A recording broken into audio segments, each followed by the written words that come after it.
ஆஹ் இன்னைக்கு சட்டசபை நேரலை துண்டிக்கப்பட்டிருக்கு. எதிர்க்கட்சிகள் கண்டனம் தெரிவிச்சிருக்காங்க. இது எப்படி பாக்குறீங்க? ஏன்னா அவங்க ஆட்சிக்கு வரும்போதே எல்லாமே டிரான்ஸ்பரண்டா இருக்கணும், எல்லாருமே எல்லாருக்கும் தெரியணும் அப்படிங்கிற மாதிரி சொன்னாங்க.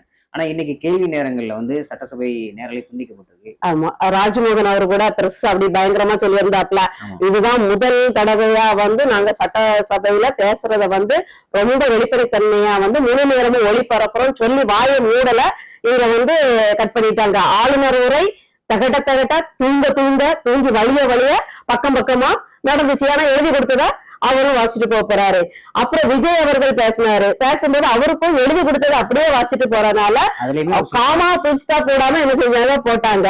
கேள்வி பதில்னா நான் இப்ப ஏற்கனவே இப்பதான் சொல்லி முடிச்சேன். கேள்வியே புரியாதுங்க அவருக்கு. அதாவது 50 வருட 70 வருட கால திராவிட கட்சியின் வாரிசு ஸ்டாலின் அவருக்கு கேட்பதற்கு முன் கேள்விகளை என்ன செஞ்சிருக்கணும், பேப்பர்ல கொடுத்திருக்கணும்.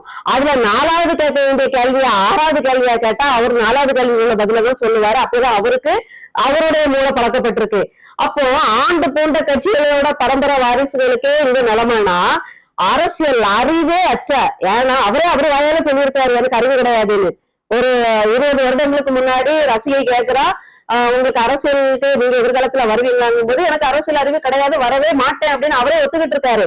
அப்படி அரசியல் அறிவற்ற, அரசியல் புரிதலற்ற, முக்கியமா சமூக நலனில் எந்த அக்கறையும் அற்ற, மக்கள்னா யாரு, மக்கள் ஆட்சினா என்ன, அதோட தத்துவம் என்ன, கோட்பாடு என்னன்னு தெரியாத, நடிக்க மட்டுமே தெரிந்த, ஸ்கிரிப்ட பார்த்து பேச மட்டுமே ஏற்ற இறக்கத்தோட கைய கால ஆட்டி கூத்தடிக்க தெரிஞ்ச ஒரு ஆளை கொண்டு போய் உட்கார்ந்து வச்சா நீங்க முழு நேரம் இப்ப முழு நேரமா போட்டாச்சுன்னா கேள்வி கேட்கப்படும், பதில் தெரியாது. பதிலாவது ஓரளவுக்கு முதல் கேள்விக்கு சொல்லிட்டாருன்னு வச்சுக்கோங்க. அவருடைய பதில்ல இருந்து அடுத்து ஒரு கேள்வி எடுத்து கேட்டாங்கன்னா அவருக்கு அதுக்கான பதில் சுத்தமா தெரியாது. அப்ப அவர் என்ன செய்வாங்க, இப்படிதான் ஒளிபரப்ப மாட்டாங்க. கண்டிப்பா இவங்க இந்த போங்காட்டம், திமுக போங்காட்டத்தை இவங்களும் தொடருவாங்க. தொடர்ந்து தமிழ்நாட்டுல பாலியல் வன்கொடுமைகள் அதிகமாயிட்டு இருக்கு. நேத்து கூட எதிர்கட்சிகள் சட்டசபை முன்னாடி வாயத்திறங்க முதல்வர் அப்படின்னு சொல்லிட்டு ரொம்ப போராட்டம் பண்ணாங்க. இது எப்படி பாருங்க, தொடர்ச்சியா நடந்துட்டு இருக்கு. ஒரு நாளைக்கு 5, 6 இந்த மாதிரி அதிகமாயிட்டே இருக்குது.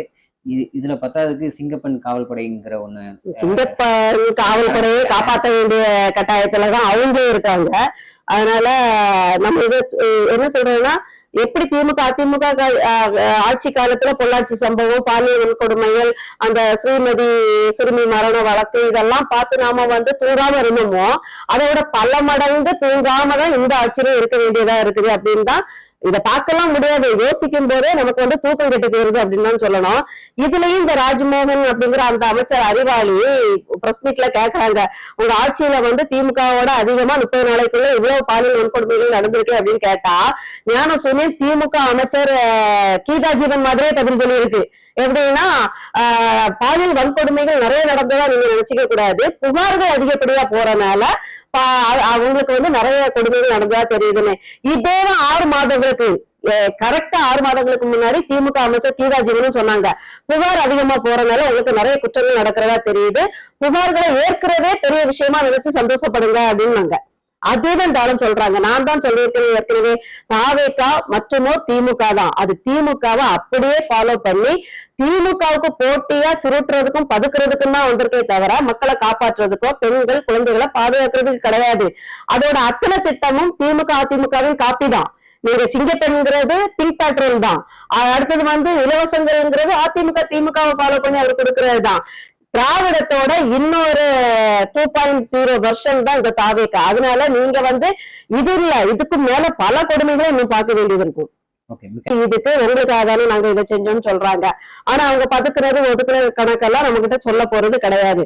அப்போ இதே தாவேகா தலைவர் முதல் கட்சி ஆரம்பிச்ச புதுசுல இலவசத்துக்கு எதிராக பேசினவரு, கடனை வாங்கி வச்சுட்டு இலவசம் கொடுத்து மக்களை ஏமாத்துறீங்களான்னு கேட்டவரு, திருப்பி தனக்கு ஓட்டு வேணும்னு ஓட்டு பொறுக்கித்தன அரசியல் பண்றதுக்காக அவரும் இலவசங்களை அள்ளி வீசிக்கிட்டு நாம எப்படி கேள்வி கேட்டுருவோம்னு அவர் என்ன சொன்னாருன்னா, அது நிதியெல்லாம் கஜானெல்லாம் இருக்கும், மனசுதான் இல்ல செலவழிக்கிறதுக்கு, அவங்க பதுக்கிட்டாங்க என்னவோ அவர் சொன்னதை பார்த்தா எப்படி இருந்தேன்னா, ஆட்சிக்கு வந்த உடனேயே அதிமுக திமுக அமைச்சர் வீடுகள் எல்லாம் போய் இவங்க குழுவா இறங்கி ஆராய்ச்சி பண்ணி அவங்க பதுக்குனதை எடுத்துட்டு கொண்டு வந்து நிதிநிலையில கொண்டு சேர்த்துருவாங்க, கஜானால சேர்த்துருவாங்கன்ற மாதிரியே ஒரு ஃபீலா விட்டுட்டு இருந்தாப்ல. இன்னும் சொல்ல போனா சொந்த பணத்தை வேற அள்ளி போட்டுருவாருன்னு அப்படி வேற மக்கள் எல்லாம் அப்படி பெருமிதம் அடைஞ்சிட்டு இருந்தாங்க, கட்சிக்காரங்க அப்படி நம்பிட்டு இருந்தாங்க. ஆனா ஒண்ணும் கிடையாது. இவரே ஆதவ அர்ஜுனாவை நம்பியும் பெரிய பெரிய காப்பீட்டுகளை நம்பியும் தான் கட்சி நடத்துறாரு. கோடிக்கணக்குல அவங்க கிட்ட வாங்கிதான் இவர் வந்து கட்சியை ஓட்டுறாருங்கிறது நமக்கு தெரியும்.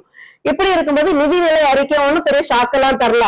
இததான் வாசிக்க போறாங்க. நாங்கள் வந்தது வெள்ளை அறிக்கை தரணும் பதவி பிரமாணத்துல சொன்னாரு இல்லையா, அப்பவே நம்ம எல்லாருக்கும் தெரியும். அண்ணன் சொன்னது தங்கம் தென்னரசு அவர்கள் ஏற்கனவே சொல்லி வச்சது எல்லாத்தையுமே இவங்க வந்து வாசிக்க போறாங்கன்னு தெரிஞ்சது. அதே மாதிரி வாசிச்சாங்க. ஆனா எனக்கு எங்க கோபம் வந்துச்சுன்னா, கொஞ்சம் நினைச்சு பாருங்க இது அப்படின்னு சொன்னாரு பாருங்க. வாசிக்கும் போது இவங்க எல்லாம் நினைச்சு பார்த்திருந்தா இன்னைக்கு இப்படி வந்திருக்குமா? இவங்க நினைச்சு பார்க்காம இலவசங்களை அள்ளி தெளிச்சதுனாலதானே இன்னைக்கு இவ்வளவு பெரிய அடுத்த கட்ட இப்ப இந்த இலவசத்தெல்லாம் இவங்க பூர்த்தி பண்ணுவோம்னா இவங்க இதே மாதிரி 5 லட்சம் கோடி கடன் வாங்கணும். கடன் வாங்கினாதான் நமக்கு இலவசம் சொன்னா தாய்மாமே சீரோ அன்னை சீரோ செஞ்சு நம்ம சீர்படுத்த முடியும். அப்படி இருக்கும்போது அவரு சொல்லியிருக்காரு, தேர்தல் அறிக்கையிலே சொல்லியிருக்காரு, இந்த 10 லட்சம் கோடி கடன் இருக்கிறத நான் காரணம் காட்டி நான் உங்களுக்கு சலுகைகள் செய்யாம இருக்க மாட்டேன். அப்ப ஏன் வந்து இன்னும் இந்த இதுகளை செய்யல? இன்னும் குழந்தைகள் பிறக்கவே இல்லையா தமிழ்நாட்டுல? இன்னும் யாரும் கல்யாணம் இவரு பதவி ஏற்ற சந்தோஷத்துல யாரும் கல்யாணம் பண்ணாம இருக்காங்களா? தியாகம் பண்ணிட்டாங்களா வாழ்க்கையில? நாங்க அண்ணன் விஜய் அவர்கள் தலைவர் ஆயிட்டாரு, அதனால நாங்க இனிமே காலத்துக்கும் கல்யாணம் பண்ண மாட்டோம்னு எல்லாரும் தியாக வாழ்க்கை வாழ ஆரம்பிச்சிட்டாங்களா? இல்ல நாங்க அண்ணனுக்கு சுமை கொடுக்க மாட்டோம்னு குழந்தை தராம இருக்காங்களா? அது அண்ணனுக்கே அது லட்சக்கணக்குல குழந்தைகள் பிறந்துட்டுதான் இருக்காங்க, லட்சக்கணக்கான கல்யாணங்கள் நடந்துகிட்டு தான் இருக்கு. எங்க போனீங்க? எங்க போட்டீங்க? நீங்க சொன்ன 2500 ரூபாய் மகளிர் உதவி தொகையாவது கொடுத்தீங்களா? குறைஞ்சபட்சம் அதாவது கொடுத்தீங்களா? கல்விக்கான இப்ப கல்லூரிகள் பள்ளிகள் திறந்தாச்சு. இப்ப கல்லூரிகளுக்கான அந்த கட்டணத்துக்கு பயன்படும் வகையில கல்வி கட்டணம் ஏதோ 4000 3500 கொடுப்பேன்னாரு, அதையாவது கொடுத்தீங்களா? எவ்வளவு அது பிரயோஜனமா இருந்திருக்கும். இப்போ இல்ல கேக்குறதுக்கு எல்லாத்துக்கும் 1 மாத காலம் தான் ஆகுது, அதுக்குள்ள நாங்க என்னங்க பண்ண முடியும்? அவர் அப்படித்தானே சொன்னாரு. அவர் வந்து எனக்கு 1 மாதம் தாங்க, கொஞ்சம் டைம் கொடுங்க, நான் கொஞ்சம் கொஞ்சமா செய்வேன்னு சொல்லலையே. நான் ஆட்சிக்கு ஏறிய அடுத்த நிமிஷமே நான் தாவேக்க ஆட்சி வந்த மறு நிமிடமே மறு நிமிடத்துக்கு தவிர 6 மாத காலமா அர்த்தம்? மறு நிமிடம்னா என்ன அர்த்தம்? வந்த உடனே முத கையெழுத்து மாதிரி ஒரு 4 கையெழுத்து போடுவாரு, அதுல இதுவா இருக்கும் அப்படின்னு தான் நம்ம நினைச்சோம். அதனால மாத்தி மாத்தி பேசக்கூடாது. அப்ப ஒண்ணு இப்ப ஒண்ணு, ஓட்டு அரசியலுக்கு ஒண்ணு, அப்புறம் வந்து வாய்க்கு வந்த மாதிரி இப்ப வந்து உளறிட்டு டைம்ல அதுதானே ஒரு ஞானி மாதிரி தானே அண்ணன் சொன்னாரு. நிதிநிலை மோசமா இருக்குப்பா, இப்படி வெத்த அறிக்கை கொடுக்காத, இப்படி பொய்யா புழுகாதுன்னு சொன்னார்ல, கேட்கணும்ல. உனக்கு சொந்த புத்தியும் கிடையாது, சொல் புத்தியும் கிடையாதுன்னு அப்ப என்ன அர்த்தம்? இப்போ ஏற்கனவே அதாவது தமிழக போக்குவரத்து துறையா இருக்கட்டும், மின்சாரத்துறையா இருக்கட்டும், 2மே கடல்ல இயங்குறதா தான் சொன்னாங்க. இன்னைக்கு நிதிநிலை அறிக்கையில அவங்க என்ன சொல்லியிருக்காங்க அப்படின்னா, 1 கிலோமீட்டர் பஸ்ஸை இயக்குறதுக்கு 54 ரூபா நமக்கு நட்டமாகுது அப்படிங்கிற மாதிரி சொல்லியிருக்காங்க. இந்த நிலையில தமிழக அரசா இன்னைக்கு பொறுப்பேற்றிருக்க தமிழக வெற்றி கழகம் அவங்க தேர்தல் அறிக்கையில் என்ன சொல்லியிருக்காங்க அப்படின்னா, பெண்கள் தமிழ்நாட்டுல எங்க பஸ் ஏறி எங்க வேணாலும் இறங்கலாம் அப்படிங்கிற மாதிரி சொல்லியிருக்காங்க. இந்த திட்டத்தை இதுக்கப்புறம் செயல்படுத்துவாங்களா, எப்படி பாக்குறீங்க? அதாவது மூளை வந்து இவங்களுக்கு வந்து நல்லதுக்கெல்லாம் யோசிக்காது, ஆனா கிரிமினலுக்கு நல்லா யோசிக்கும். எப்படின்னா அவர் சொன்னதை உடனே நிறைவேற்றி இருந்தாருன்னா மே மாதம் லீவு, பெண்கள் குழந்தைகள் எல்லாருமே விடுமுறையா இருப்பாங்க, அதுதானே கூட்டிட்டு ஊரை சுத்த ஆரம்பிச்சிருவாங்க. பெரும் நஷ்டத்துல போயிருங்கிறதுக்காகவே அப்படி ஒரு அறிக்கை கொடுத்த மாதிரி அவர் காட்டிக்காம இனிமே போக போக ஒரு அடுத்த நாடாளுமன்ற தேர்தலை ஒட்டி கண்டிப்பா கொடுப்பாரு. அடுத்த நாடாளுமன்ற தேர்தல் வரும் இல்லையா, அதுக்கு முந்தின வருஷம் இல்ல 6 மாசத்துக்கு முன்னாடி அவர் சொன்ன ஒவ்வொரு அறிக்கையில கொஞ்சம் கொஞ்சமா செயல்படுத்துவாரு, உங்க கண்ணை கட்டுவாரு, ஒரு கண் துடைப்பு நடக்கும். இல்ல மத்த மாநிலங்கள் இப்ப கேரளாவுல அந்த திட்டத்தை அவங்க நடைமுறைப்படுத்திட்டாங்க, அதாவது இலவச பேருந்து. அதே மாதிரி மகாராஷ்டிரால இந்த விவசாயிகளுக்கு கடன் தள்ளுபடியை வந்து முழுமையா அவங்க பண்ணிட்டாங்க. ஆனா இங்க எல்லாமே அறகுறையா இருக்குது இந்த அரசு. ஏன்னா இப்போ ஸ்டாலின் அவர்கள் என்ன சொல்றாரு அப்படின்னா, 6 மாசம் கூட இந்த அரசு தாங்காது அப்படிங்கிற மாதிரி சொல்றாரு. இன்னைக்கு வர்ற இதை பார்த்தா இருக்கிற அமைச்சர்கள் எல்லாமே அந்த துறையில கொஞ்சம் கூட எக்ஸ்பீரியன்ஸ் இல்லாத மாதிரி தான் இருக்கிறாங்க. எப்படி இருக்கும் வர்ற? ஆனா அதிமுக உள்ள அடுத்த எம்எல்ஏக்கள் ஒவ்வொரு எம்எல்ஏக்களா வந்து இதுல சேர்ந்துட்டு இருக்காங்க. இருக்க தாவேக்கா பலம் பெறுது, ஆனா தமிழக அரசு வந்து அந்த அளவுக்கு பலம் பெற்ற மாதிரி தெரியலையே. எந்த விதத்திலயுமே இவங்க வந்து அதை சரி செய்யணும் அப்படின்னு நினைக்கிற மாதிரி இல்ல, எல்லாமே திமுக குறை சொல்லிட்டு தான் இருக்காங்க. இது எப்படி? அதாவது இவங்க வந்து எடப்பாடியாரோட ஆட்சி வரும்போது எல்லாரும் சொன்னது என்னன்னா, இவருக்கு அவ்வளவு இந்த கம்பராமாயணத்தை எழுதுனது சேக்கலார்னு சொல்லும் போது அவரோட அறிவு லெவல் எவ்வளவுங்கிறது நமக்கு தெரிஞ்சு போச்சு. அப்போ எல்லாராலும் பேசப்பட்டது என்னன்னா, இது தாங்காது, 6 மாதத்துல கலைஞ்சிடணும். ஆனா அவங்க வந்து மோடி மஸ்தானோட ஒரு ஆசையோட எப்படியோ காலம் தள்ளி போயிட்டாங்க. இப்பவும் விஜயோட ஆட்சி கவுந்துரும் அப்படின்னு நாம வந்து அறிவார்ந்து சொன்னாலும் நடக்கக்கூடிய நிதி பற்றாக்குறை, இவங்க நிர்வாக சீர்கேடு, நிர்வாகம் செய்யும் திறமின்மை, இதெல்லாம் வச்சு பார்க்கும்போது நமக்கும் தோணுது இது வந்து ஓடாது இந்த பஸ் அப்படின்னு. ஆனாலும் இவங்களுக்கு மோடி மஸ்தானோட கருணை பார்வை கிடைச்சிருக்கு.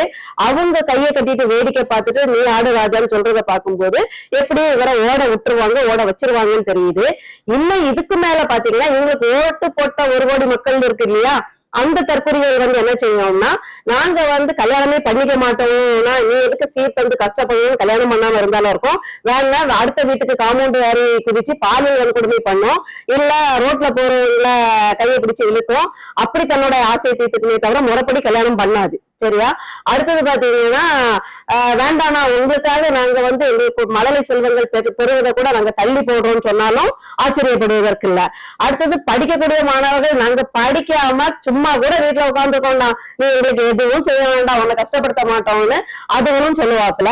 இன்னும் சொல்ல போனா பணக்கார ஞான சூனியங்கள் எல்லாம் போய் ஒரு ஆளு கொடுத்ததா பார்த்தேன், செக் கொடுத்து என் மேல இருக்க கடனை வந்து நான் வந்து அரசுக்கு கொடுத்துடுறேன் அப்படின்னு சொன்ன மாதிரி அந்த தற்கொலைகள் போய் அவருக்கு காசு கொடுத்து அப்படி அவருக்கு முட்டு கொடுத்து அவரை காப்பாற்றவும் முனையலாம். காங்கிரஸோட உதவி இருக்கு, டெல்லி எசமா மோடி மஸ்தான் அவர்களோட உதவி இருக்குது. போதாத குறைக்கு தற்கொலைகளோட முட்டு கொடுப்புங்கிறது அதிபயங்கரமா இருக்கிறதுனால கண்டிப்பா எனக்கு தெரிஞ்சு ஓட்டிடுவாங்க அப்படின்னு தான் தோணுது.